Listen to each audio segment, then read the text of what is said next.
This is an interview I did at CNFTCon with John from the CSwap team. So CSwap has a really interesting backstory in that it came out from the Cardstarter ecosystem and everything that happened around the SundaeSwap fallout, and that partnership, that relationship that they had didn't end so well. And of course, a lot of us know that they're in a legal battle at the moment and trying to work things out. Hopefully some sort of civil agreement can come out of it. But this is a really interesting story of the CSwapDEX, which is coming out of that ecosystem from Cardstarter, and all the community members that were a part of that are now looking into building their own DeFi platform, their own decentralized exchange with a little bit of a twist, a little bit of uniqueness. And I have John here at CNFTCon talking all about it. So let's get into this interview.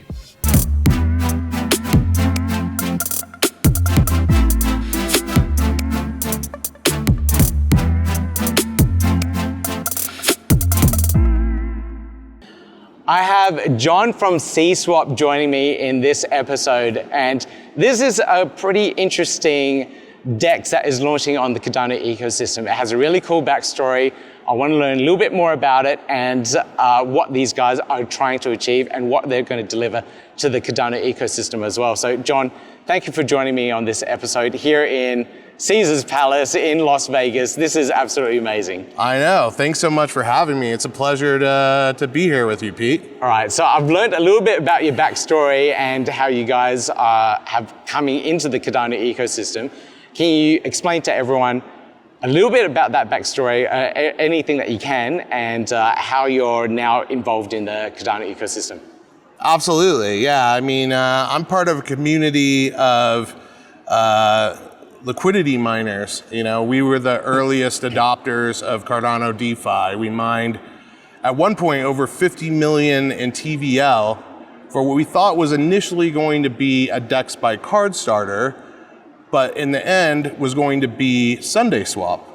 So essentially we thought we were going to be receiving SundaeSwap tokens for all this liquidity that we mined, but as we know, that didn't exactly work out. Yeah, and there's all sorts of dramas around that at the moment. Yeah. Sure, yeah. So, you know, currently there's a lawsuit between Cardstarter and SundaeSwap, but there's, you know, over 1,000 of us who are kind of just the forgotten stepchild. And so, you know, myself being a software architect with 15 years of experience, you know, I thought, hey, why don't we take all this passion and energy that this community has and make something good about it, make something good out of it. Yeah. So it's kind of like a recovery process for you guys from that whole debacle that you had? Absolutely. I mean, I would say we're trauma bonded as a community. Trauma bonded, that's a really good term. Yeah, we've been through so many ups and downs. You know, we hoped we were going to get tokens and we thought it was going to be life-changing, and then we didn't. And there was a lot of, you know, nasty comments going on Twitter, and it didn't exactly reflect well upon the Cardano community, which I don't think is that's not what any of us wanted. I mean, we were Cardano's earliest adopters, you know, we were strong believers. So I thought, hey, like, this community, you know, is full of very intelligent, savvy people. You know, we all care about Cardano, so why don't we group together and create our own DEX? Yeah. You know, that's what we originally invested in, so why don't we create our own? Yeah, fantastic. Yeah. And what are you guys going to deliver? Because there's so many DEXs in the Cardano ecosystem as well. In other DeFi protocols, there's other ecosystems, so many DEXs. Is there a point of difference with your DEX? Like, what are you guys going to deliver? Absolutely. I mean, well, first off, like, we have an extremely strong community, you know, completely baked in. I mean, even though we no longer have the $50 million we invested, the emotion behind that investment is still there. So we have that baked into the project.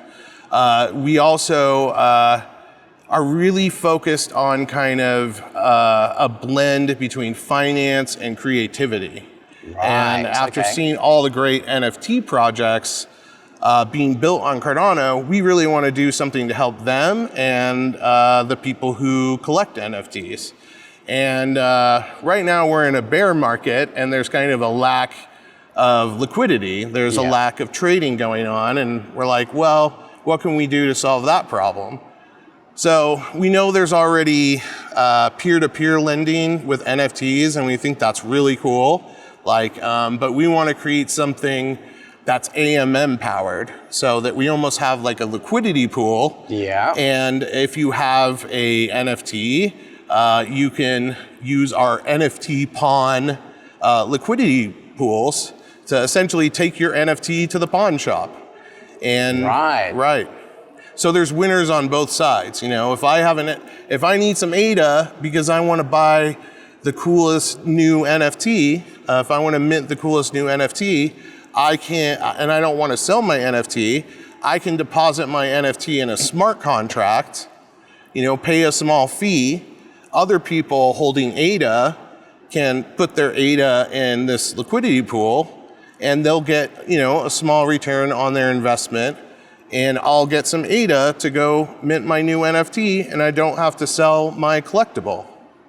Which is fantastic, especially for NFT collectors. Absolutely. They don't want to sell their NFTs, they want it back eventually. But if it's like high value, $40,000 NFT of some sort, like even a berry even. Sure. Putting it in that AMM liquidity pool could earn them that extra tokens to do something else in the ecosystem. Exactly, and it's also a win for NFT projects, for NFT marketplaces.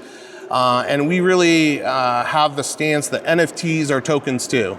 Yeah. Just because they're non-fungible doesn't mean they're not tokens, and doesn't mean that they can't be used in exciting new ways, like in a decentralized financial system. So. Yeah, okay.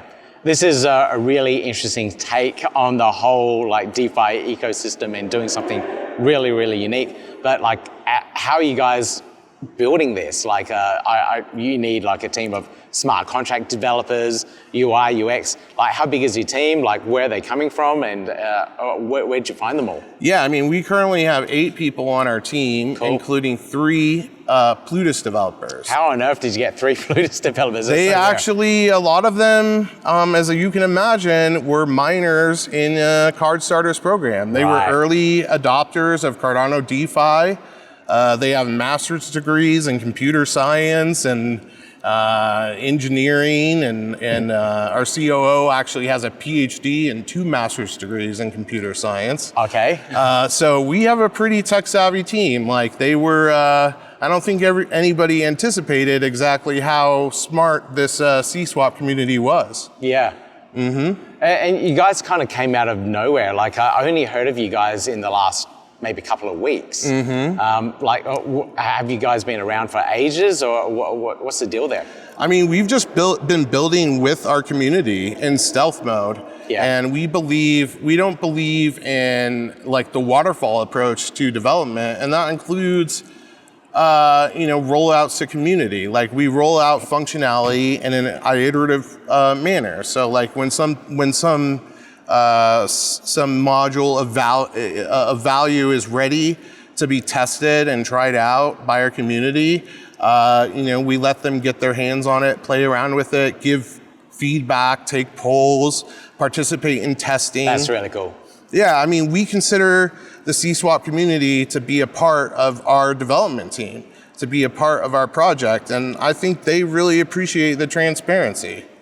How big is the community at the moment? I know like all of you have gone through a fairly hard journey with the whole Cardstarter thing and basically being rug pulled at the end. Like, how big is the community now, and like how many people are involved? I mean, we have 450 OG VIPs in our CSwap chat, and they can actually use their community NFT to gain access to a special portal. Right. And that's kind of where we work on all of our new ideas with our community. And we figure, since they were the early adopters on Cardano, that they would be excited to be a part of our development process. And they absolutely are. And in fact, we're sharing our team tokens with this OG community. We're giving them exactly what they were supposed to be getting from SundaeSwap. So Yep. regardless of what happens with that lawsuit, like we want to take care of our community. We want them to feel a part of this, and I think that they do. That being said, we have over 500 people now in our public Telegram that we just launched like a week ago. So there's already 60 more people from the public that have joined our community.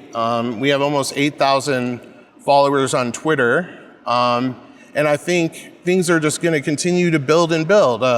We're happy to grow our community. We're inclusive. We want new people to come and participate in the excitement and see new features and be involved in polls and NFT activities and so on and so forth. So it's very exciting.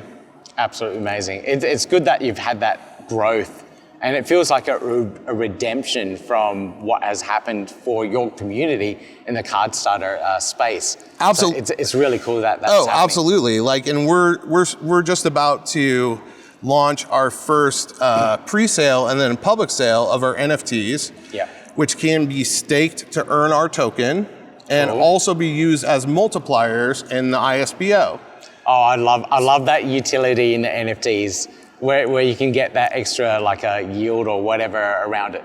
Yeah, absolutely. So like if you have a good amount of ADA and you want to multiply the rewards that you receive in CSwap from our our staking pools, you can do that. But let's say you don't have a lot of ADA, or you just want to stake the NFTs independently, we'll have staking pools for the NFTs as well. So it's kind of like a win-win. And what we're really doing with our own NFTs is kind of exploring utility. And then why we came to CNFTCon is we wanted to meet with NFT projects and hopefully partner with them to discuss future utility of NFTs and see if what we're doing is interesting to them.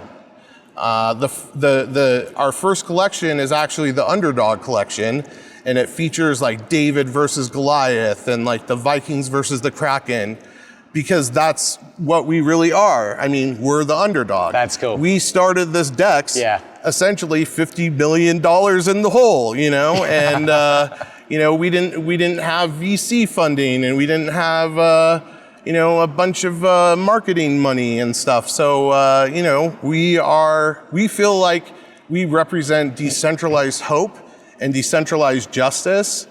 And it's all a testament to our community, the CSwap community. That's so cool. That is so cool. So how are you funding yourself then? Like you got to pay developers, pay the team, etc. So how is that happening? I mean, basically, we've been bootstrapping this whole time. Yeah. And one of our president, who's a close friend of mine for 20 years, he actually has an MBA from USC and has a background in sales at IBM. I mean, he's financially successful. He obviously lost a lot of money in CSwap, so he's been supporting the team, a little bit. But I've heard from others that what we've done with, small amounts of capital, like to get to the point where we actually have a functioning platform. It's functioning already? Oh yeah. Right. We just rolled out our NFT claiming process. It's a seamless process. And next we're rolling out our NFT staking. And so smart contract NFT staking? Yes, and we're working on several of our smart contracts right now. We're almost done with the UI for the DEX, like version 0.9 beta. We have the swap functionality, the beta the pool functionality. We're working on a really cool interface for NFT staking that there's nothing like it that I've ever seen on any chain. So it's going to be really cool. That is absolutely amazing. And the feedback we've had on our UI on Twitter has been amazing. So right. I haven't seen it yet myself. Oh yeah, like you're gonna love it. And one thing we say is that like other DEXs have dark mode, but we're gonna have Tron mode. So it's just gonna be super crazy, like neon lights, super appealing to like all the creative folks, because we really love the idea of bringing together finance and creativity. Like, finance doesn't need to be boring, you know? Damn straight, yeah. And I personally, I have Nike in my background, and I actually had a technical position at Nike, and I worked with a lot of creative folks. And, when you can bring together technology and creativity, you can create some amazing things. And that's what we want to do on Cardano. Amazing. Hence the NFT side of things and the DeFi side of things, and you're blending that all together. Absolutely. Yeah. And of course, we want to be on the cutting edge as far as regular DEX functionality goes, like swaps, pools, staking, farming, all of that. Yeah. And we have incredible developers with master's degrees. And at some point, I'm sure those guys will dox themselves. But for now, I'm just starting with myself. Okay, one team member at a time. Exactly. Okay. Now you guys have an ISPO, initial stake pool offering going on at the moment as well. I saw you have 2 stake pools. That's right. We have CSWP1, so CSwap1, and CSWP2, or CSwap2. And the first one, essentially, you get CSwap tokens instead of your ADA rewards. It's like 100%. Yeah. The second one, you get 50% ADA rewards and 50% CSwap tokens. Yeah. So we wanted to provide, a couple of options for people.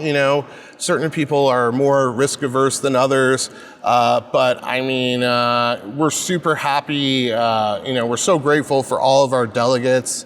And I think people on Cardano who love Cardano and who love Cardano NFTs are going to be blown away when they see what we're working on. So, all right, I'm excited to see all this. Is there any way I can actually see the work in progress of the DEX or play around with it? Is it on testnet or something? So right now you can learn all about our DEX and what we currently have out to the public on CSwapDEX.info. Yeah. That's our website. We're going to be, we have our roadmap on there. We're going to be rolling out some functionality the public's going to be able to see over the next month or so. So we wanted to wait till we were right on the cusp of rolling out the functionality before we kind of revealed the CEO. And now that we've done that, we're going to move forward very quickly to get some functionality out to the public. Awesome. One of the interesting things that you also told me was that the company is incorporated in Australia, which is a very interesting take because Australian regulations are actually very crypto friendly, and you guys may even be able to get a regulated financial trading license in Australia as well. Exactly. I mean, sometimes people's first reaction when I'm telling them we're based out of Sydney is why Sydney? Why not Dubai? Why not, some European island or something? It's because, Australia is very progressive, just like we are, and they are into regulation, but not enforcement. They want to protect individuals, but they don't want to stop technology from progressing. And so I feel like we have a great kind of synergy with Australia, and we're working very closely with an attorney who's our advisor, who is aware of all the securities regulations and everything, and we are okay with regulation.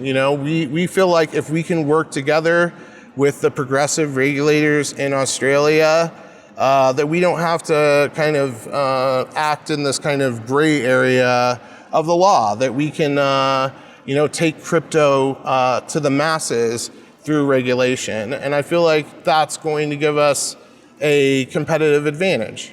I think it's actually really important, especially if regulators come into the decentralized finance space and say, hey, you do have to comply, you do have to KYC, AML, and all that stuff. So if you guys have that sorted early on, you're future-proofing yourself.